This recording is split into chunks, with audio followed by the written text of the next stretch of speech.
Hello everyone, स्वागत है आपका रेप्लिका वर्ल्ड में। केवीएस की तरफ से एक अच्छी खबर है। अब आंसर की चैलेंज करने की जो डेट है वो 10 तारीख से बढ़ाकर 12 तारीख कर दी गई है। केवीएस की ऑफिशियल वेबसाइट पर अगर आप जाके देखेंगे तो वहाँ पर एक नोटिस है जिस पर लिखा हुआ है कि क्योंकि पीआरटी, टीजीटी और पीजीटी के जो कैंडिडेट्स हैं उनको रिस्पॉन्स की डाउनलोड करने में प्रॉब्लम हो रही थी, इसलिए जो आंसर की चैलेंज करने की डेट है उसको 10 तारीख से बढ़ाकर 12 तारीख कर दिया गया है। अब कैंडिडेट्स को बहुत ज़्यादा प्रॉब्लम आ रही थी पिछले कुछ दिनों से, हम सभी लोग बहुत ज़्यादा परेशान थे क्योंकि रिस्पॉन्स की में डाउनलोड अगर हो रही थी तो उसमें क्वेश्चंस शो नहीं हो रहे थे। कुछ लोग ऐसे थे जिनकी डाउनलोड तो हो रही थी बट उसमें सारे क्वेश्चंस डाउनलोड नहीं हो पा रहे थे, 87 तक हो पा रहे थे। इसके अलावा कुछ लोग ऐसे भी थे जिनके आंसर की में नॉट अटेम्प्टेड लिखा हुआ आ रहा था।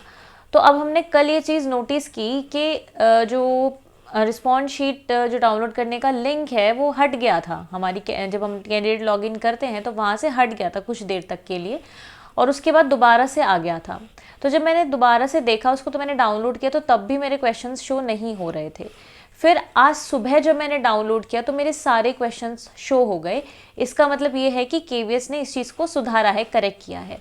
तो अगर आप लोगों के साथ भी ये वाली प्रॉब्लम आ रही थी कि आपके रिस्पॉन्स जो शीट है उसमें क्वेश्चंस पूरे शो नहीं हो रहे थे, कुछ कुछ क्वेश्चन शो हो रहे थे, तो आप दोबारा से जाके डाउनलोड कर सकते हैं।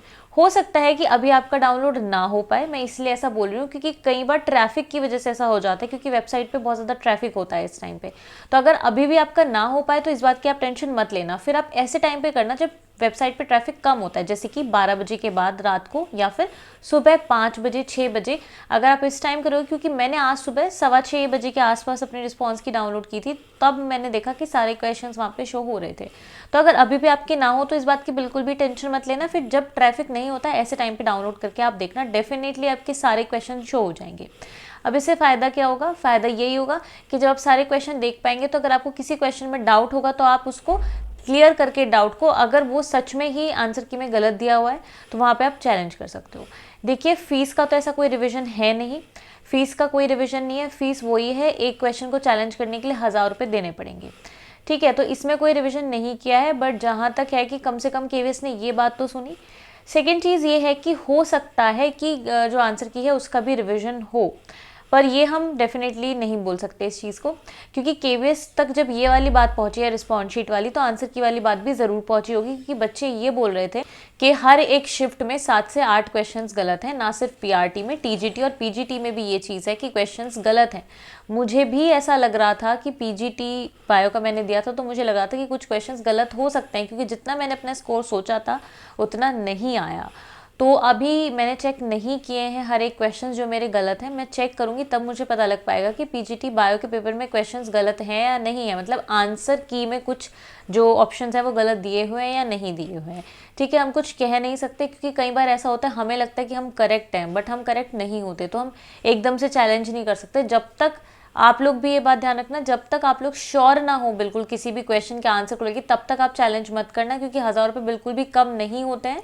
चाहे आप एक अच्छी फैमिली से बिलोंग करते हैं जिसकी फाइनेंशियल कंडीशन अच्छी है, चाहे आप एक लो मिडिल क्लास फैमिली से बिलोंग करते हैं, तो किसी के लिए भी 1000 रुपये कम नहीं होते हैं। तो इसलिए आप बहुत सोच समझ कर करना, किसी की बातों में आकर या अपने ही खुद ये चीज़ों को सोच के कि ये गलत है एकदम से सुपरफिशियली आप किसी भी क्वेश्चन को चैलेंज मत करना, आपके पैसे खराब होंगे। जहाँ तक बात है कि अगर हम आंसर किसी क्वेश्चन को चैलेंज करते हैं और वो हमारा सही होता है तो क्या हमारे जो पैसे हैं वो रिफ़ंड होंगे? तो देखिए, कुछ लोग कह रहे हैं कि रिफ़ंड होंगे, बट मैंने वेबसाइट पे ये वाली चीज़ पढ़ी उनकी, मतलब जहाँ पे आंसर की चैलेंज की लाता है उन्होंने लिखा हुआ है कि ये जो 1000 रुपीज़ हैं ये नॉन रिफंडेबल होंगे। तो देखो, अभी आप यही मान के चलो कि वो नॉन रिफंडेबल हैं और आप बिल्कुल जब श्योर हो जाए तभी कोई भी क्वेश्चन चैलेंज करना। मान के चलो नॉन रिफंडेबल है, अगर आपका सही होता है और आपके रिफंड हो जाते हैं तो बहुत ही बढ़िया बात है, आपके लिए बोनस हो जाएगा, बट ये मान के मत चलना कि वापस हो जाएंगे, क्योंकि अभी ये वाली चीज़ मुझे तो एटलीस्ट क्लियर नहीं है, तो इसलिए मैं आपको नहीं बोल सकती, ठीक है।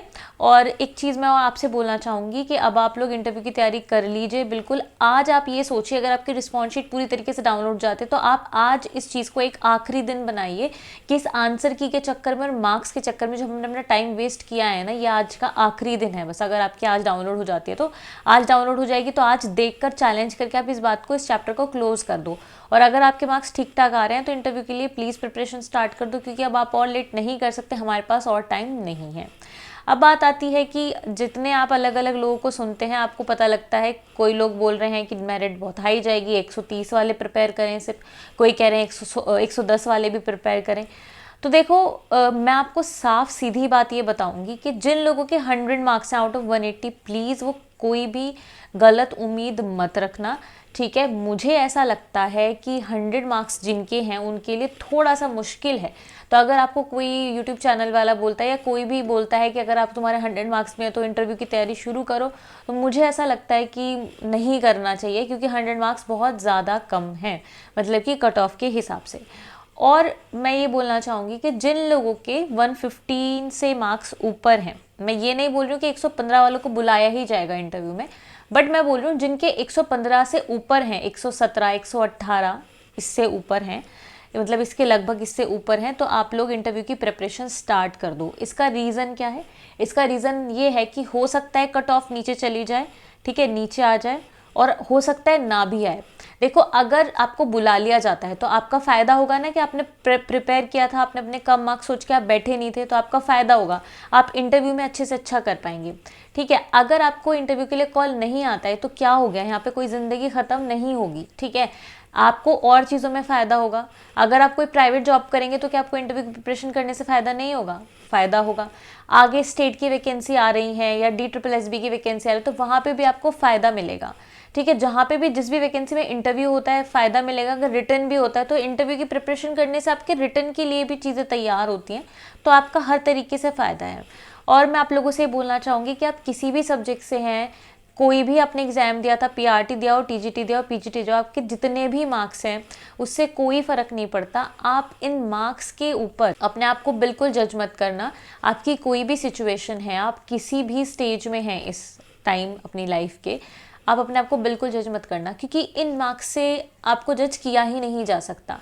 बिकॉज़ जो हमारे लिए प्रिपरेशन के लिए टाइम बहुत ज़्यादा कम था, अचानक से एकदम से पेपर हो गया, हर कोई प्रिपेयर नहीं था इस चीज़ के लिए, और भी बहुत सारी चीज़ें हुई। फर्स्ट टाइम ये कंप्यूटर बेस्ड एग्ज़ाम था, उसके बाद बहुत सारी चीज़ें लीक वाली चीज़ें भी देखने को मिली। तो मैं आपसे बोलूँगी बिल्कुल भी आपको डिसहार्टन नहीं होना है। अगर आपका नहीं भी हो रहा है, कट ऑफ के आसपास नंबर नहीं भी हैं, तो कोई बात नहीं, ये चीज़ आपका फ्यूचर डिसाइड नहीं कर सकता, और ये चीज़ आपकी काबिलियत भी डिसाइड नहीं कर सकती।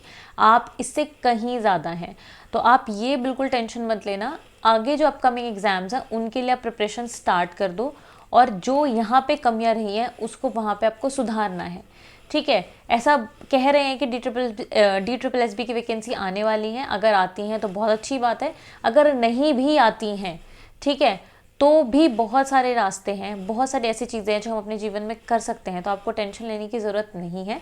और अगर इंटरव्यू की बात करें तो इंटरव्यू की प्रिपरेशन अब बस हम स्टार्ट करने वाले हैं, कल से हम लोग स्टार्ट करेंगे, जिसमें मैं आपको बताऊंगी, आपसे शेयर करूंगी कि किस किस तरीके के क्वेश्चंस पूछे जा सकते हैं, specially situation based questions, pedagogy के क्वेश्चंस किस तरीके से पूछे जा सकते हैं, कैसे हमें डेमो लेक्चर प्रिपेयर करना चाहिए, ब्लैक बोर्ड स्किल्स क्या होती हैं, वो सब के बारे में हम बात करेंगे।